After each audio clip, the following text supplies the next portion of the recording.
Good morning, good afternoon, good evening, wherever you are, whenever you are. Welcome to the final DC live stream of 2022. I'm your host, Matthew Battieri, here with my co-host, Wasim Debussy. How are you, my friend?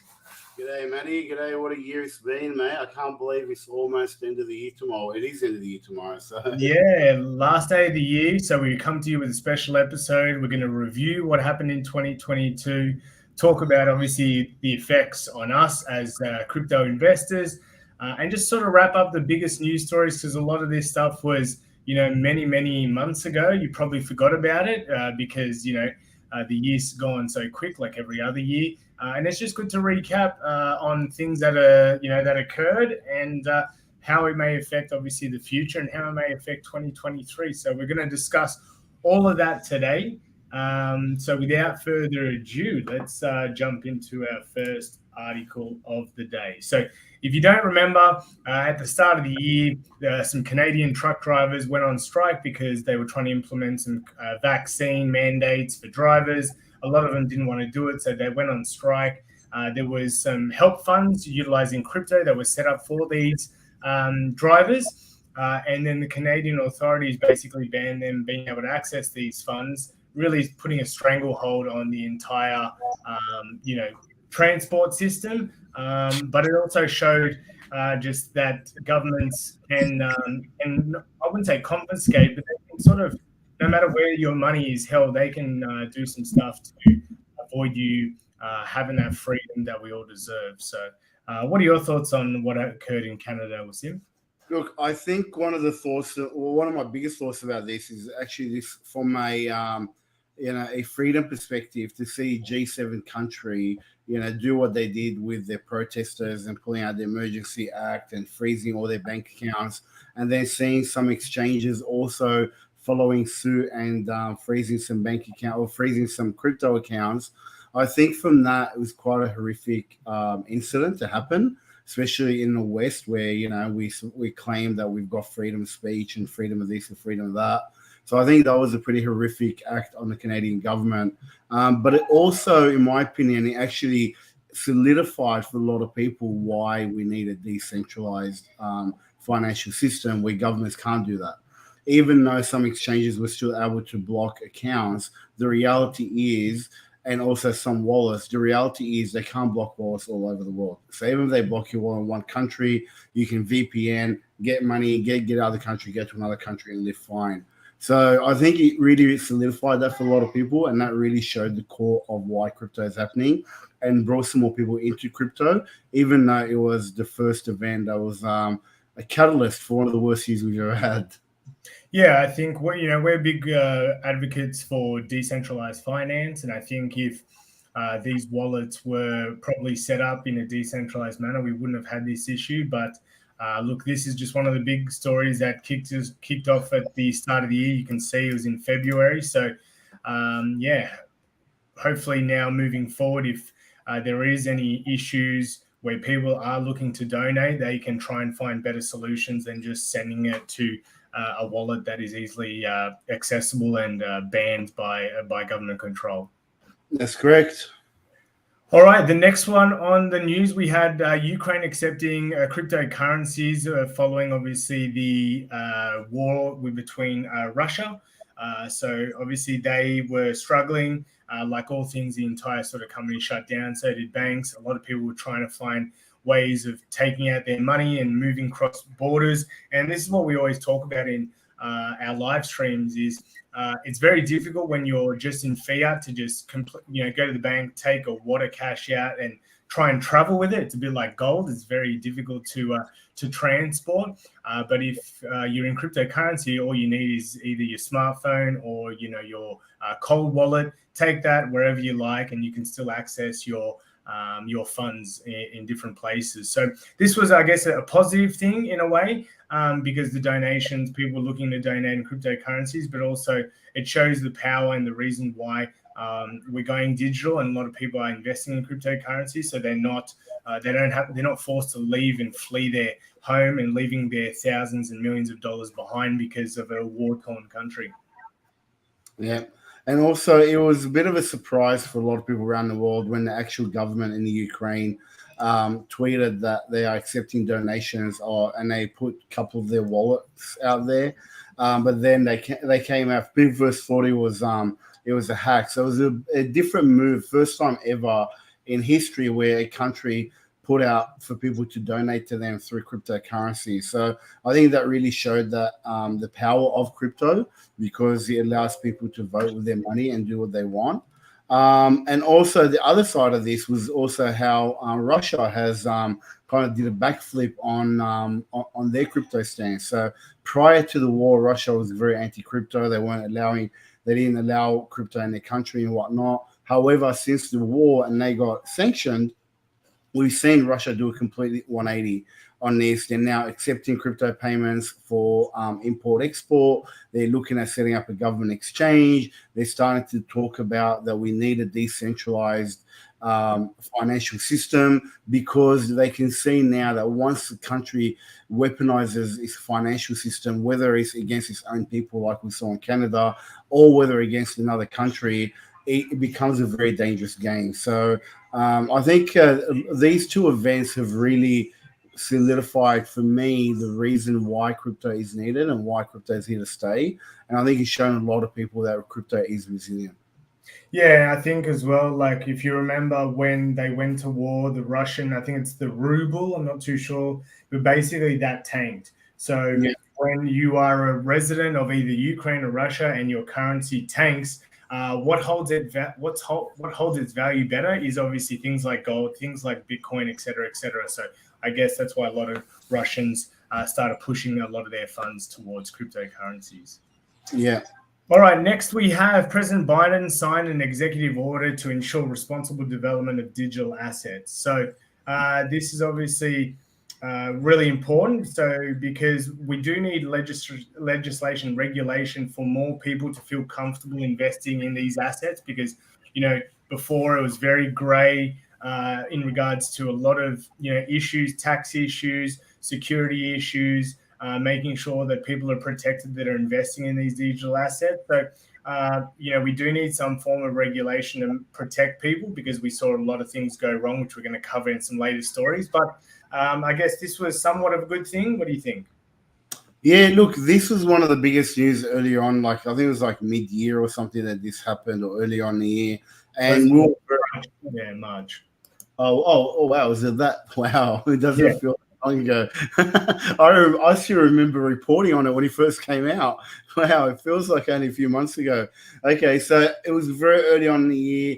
People got excited that the US is now taking crypto seriously, that this report is going to hopefully clear up a lot of misconceptions about what is a commodity, what is a security, how do you define them, can they be both, can they be this? So it's going to answer a lot of questions that people were really interested in seeing. And we all got very excited because we knew that good regulation, progressive regulation to this industry is something that we need, as we saw it over and over and over again this year. But I think, I think what's actually come out of this report is a little bit wary, because it came out after all the other crashes that we had. Like we're going to speak about, like the Terra, the Celsius, your 3 Arrows, your, FTX, BlockFi, all of these that crashed have now put a real, I suppose, a microscope over cryptocurrencies, and the regulation that could be coming now can be very, very harsh. So it was supposed to be good news, but I'm not as excited about it as I was when I first heard it. All right, moving on. We had one of the largest hacks where we had $550 million through the Ronin attack. So basically, lots of funds were stolen. There was a bit of a halt in the Binance platform but this was all obviously cleaned up pretty fast. They were able to recover some of the funds, but yeah, this is just an example where we feel like I feel like Binance is one of the leading companies. They were really ahead of it. They were able to stop a lot of trading and stop a lot of more funds came back. And I think they also refunded clients that were affected from the hack. Yeah, I don't know whether they did that, but I think what Binance has done now, especially this whole attack was just the start of a number of attacks that happened over the years for a number of protocols. And to see companies like Binance doing the right thing where they can, in lieu of no regulation and nothing really stopping people. So I think it's good to see that there is a way to treat or to behave with, and deal with these bad actors, because we definitely need to get them out of this system because they're just holding us back. Yeah. All right, moving on, we have Yuga Labs. They basically are the ones that started the Bored Ape Club. They took on and bought out the CryptoPunks. They also released obviously their Ape Coin, their Metaverse. They're basically one of the best players obviously in the space. I personally like NFTs with use cases. These guys basically started the craze where you should be having use case with NFTs and not just buying a JPEG that looks really colorful. So I think this was a good push forward in the NFT space. And it's they're really pushing the envelope when it comes to NFTs and using a different method of blockchain for people to invest in. A lot of people don't like tokens and coins, but a lot of people like art. So I think it was a good push for the future. And if you owned one of these Bored Apes, then you definitely made some really good money. Yeah, I wish I bought a Bored Ape back in the day when they first came out. But yeah, look, I think one of the good things about Yuga Labs is they are actually very, they're very generous with their community and their loyal community. They dropped a lot of NFTs, a lot of tokens. They've even gave them places in the metaverse. So I think it's one of those projects that could potentially last for a long, long time. I don't know much about NFTs, but seeing all the things that they're doing for their community, some of their community has 6-figure airdrops this year. So if you own a Bored Ape NFT, good on you. You got in when you should have. So what are they worth these days, Manny? We can quickly have a look. Let's go. OpenSea. Probably around the same. But the value, probably about the same, probably around 100 ETH or something. Yeah, 76 ETH. Wow. Yeah. So still about. So it's still about 760,000. Oh wait, is that right? No, $76,000 thereabouts, US. Well, probably more. Sorry, about 100K because ETH's about 1,200. So yeah. Still quite expensive. 4% are listed, so there's 10,000 of them. So what's that? Not 400. Many. That's 400. 400 are being listed. They got a lot of use case, but yeah, still quite expensive as a NFT. Yeah, nice. All right. One of the biggest contagions that started. A lot of people said that this started the bear market was obviously the Terra Luna collapse and. Doc Qual or whatever. What's his name again? I forget how to say his name. The owner, Dun Qual. Dun Quan. Yeah. It's very difficult sometimes. But basically, someone found a bit of a loophole on how to, basically, in a way, short their stable coin, which caused a massive issue because then their stable coin lost its peg. That started the collapse, and then the house of cards started falling from there. So, it's now they've started obviously Luna or Terra 2.0. I definitely wouldn't be touching it. The old saying goes: "Fool me once, shame on me. Fool me twice, shame on you." Or it's the other way around. But look, a lot of this was one of the biggest coins that mooned along with Solana during. The bull run, and they were the two biggest that collapsed because of their affiliation with, FTX and also what they did here with Luna. So I think we would have, come close to a 6-figure Bitcoin if it wasn't for these projects going, doing bad things, or people, hackers finding loopholes in these projects. So it is a little bit of shame. But look, at the end of the day, if we're able to rid the space of bad actors and people that are doing things incorrectly, or making sure that they've actually got the right balance sheet for their investors, this is how we clean up the space, and this is how we push forward into 2023. Yeah, definitely. Look, I think the whole Luna debacle was a big wake up call for a lot of people. It definitely was for me. Although I got to say, I didn't have too much Luna, so I hadn't.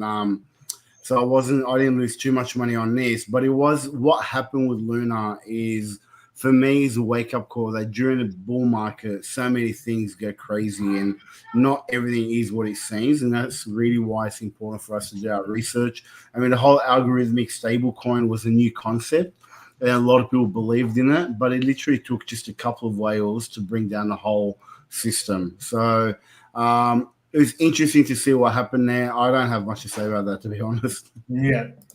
That obviously led into the Celsius collapse as well, one of the biggest platforms where you could stake your funds, get really good APY, APR on a whole lot of coins. And we were investors in Celsius. Lucky we had our thumb on the what's the saying? Thumb on the pulse. Yeah. And we were able to get the majority of our funds off the exchange. But we know a lot of people that were just too late to the party and lost a lot of money. So it is a bit of a shame, but I don't think I don't personally think they were offering unreasonable APR on a lot of their staking pools. So I don't really know where things went wrong. But it's obviously it was a big issue for the space as well. Yeah. So what happened with Celsius was I forget his last name. The founder of Celsius, Mashinsky, Alex Mashinsky. So what happened was with Celsius is that he started doing some bad trades and losing a lot of money. And also what came out was between Celsius, Three Arrows, they were just passing money around, lending it to each other, which kept the money going around and around. So it was between Celsius, Galaxy Digital, Three Arrows. They kept lending money to each other.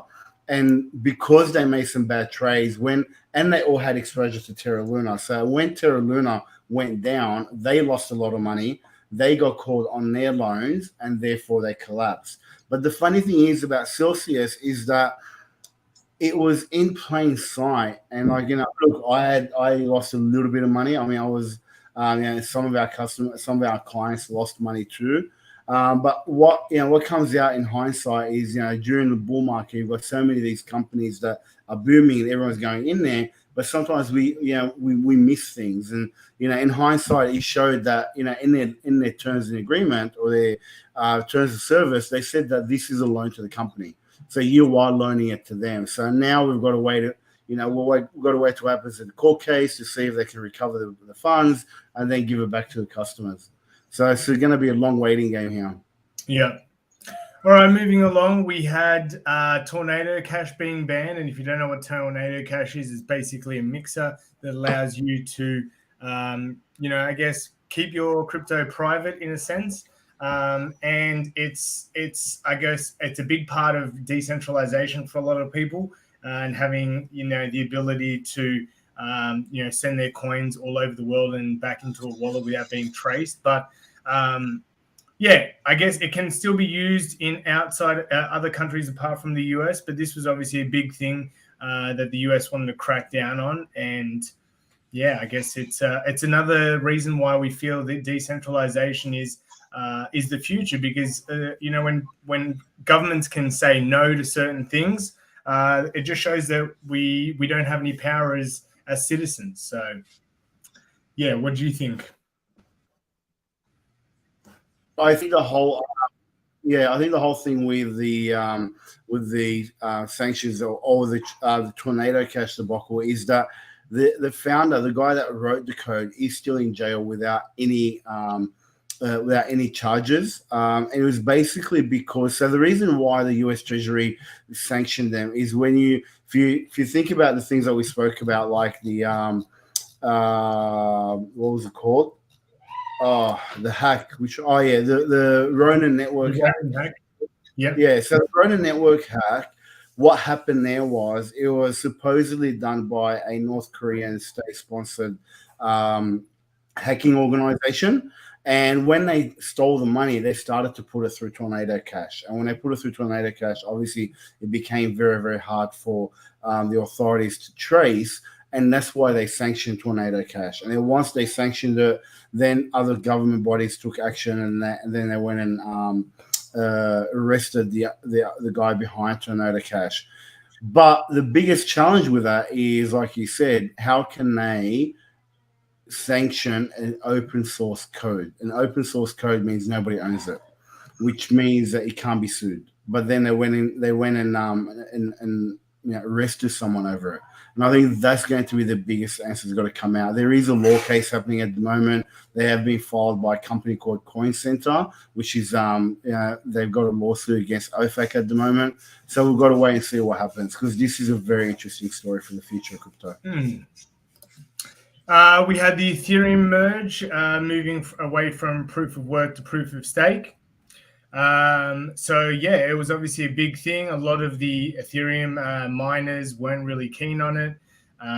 But look, it is complete now. The purpose was to reduce a lot of congestion on the blockchain, reduce the gas fees, because if you were into NFTs on OpenSea, as we sort of showed before, you were paying tooth and nail to just buy, anything less than sort of $100, you would pay, sometimes even paying double that to grab an NFT. So I think it was a good thing for the long run. But yeah, what do you think, Wasim?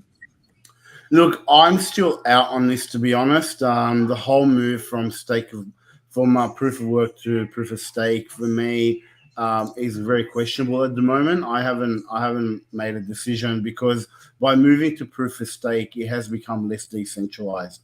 And one of the things that Ethereum boast about is being the most decentralized blockchain with smart contract capabilities, which is what it claimed to have over Bitcoin. But now that it's moved over to proof of stake, it's become a lot less decentralized, with the nodes controlled by a small number of people, including some large centralized exchanges. So for me, it hasn't really shown. I mean, the gas fees are down because the transactions are down also. But we have to wait and see what happens in the long term with Ethereum. I think Ethereum is a bit shaky at the moment. Really shaky. That means low prices to come and good opportunity. Yeah. We'll have to wait and see what the regulation does. For sure. Alrighty, and on to our last story, guys. Obviously, the biggest story of the year: the second largest cryptocurrency exchange in the world, FTX, collapsing. It's been all over the news. Sam Bankman-Fried obviously was running a very unprofessional business, utilizing QuickBooks, obviously having some under the table handshakes with a lot of the big players in the SEC. Everything is coming out of the closet as they go through the court case. This is going to be very interesting, because I heard something yesterday about one of the big SEC people involved. They've stood down, which is hinting that there's been a few bribes thrown around this entire thing, which is great to know, and it's good goss. But I think we are only just scratching the surface of the entire collapse, how it all occurred, who's involved, who, as part of the US government, had their hands in this huge pie. And I can't wait personally to see what the outcome is, because maybe, even though Sam Bankman-Fried's girlfriend is rolling over and giving intel on him, he's probably going to do the same on a lot of people involved in the government. So it's going to get really juicy, I think. Yeah. Look, I think we've spoken so much about this, and this story is going to become, is going to go down history as one of the biggest frauds in the history of mankind so far. There's a lot of questions about why he took so long for him to get arrested, and then getting sent over to the US, and then being out on bail without paying a single cent, and getting away with, it was like, $16 billion of people's funds. And even now, I mean, since some of these articles we've spoken about, he's actually come out and admitted to it. So we'll have to wait and see what happens moving forward with SBF and Alameda and FTX. But I think it's not looking good for the people who lost their money.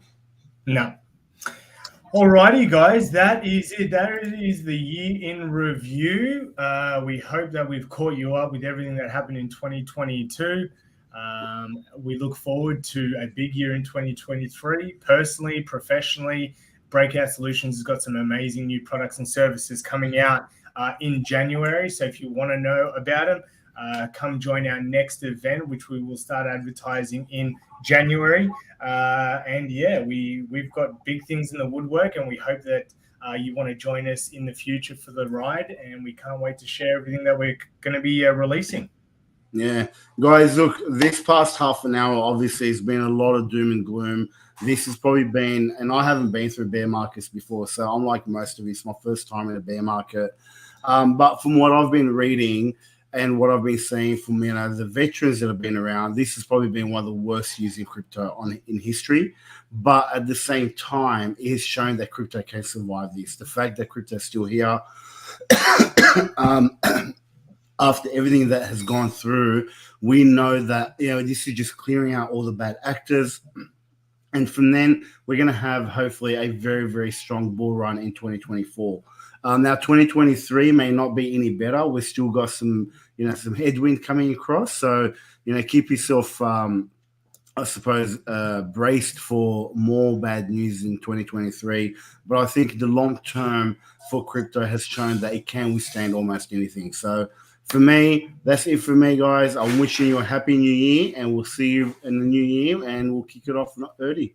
Happy New Year, guys. See you on Tuesday, and that's it from us. I'll see you guys. See you on Tuesday. Enjoy your long weekend. Peace out.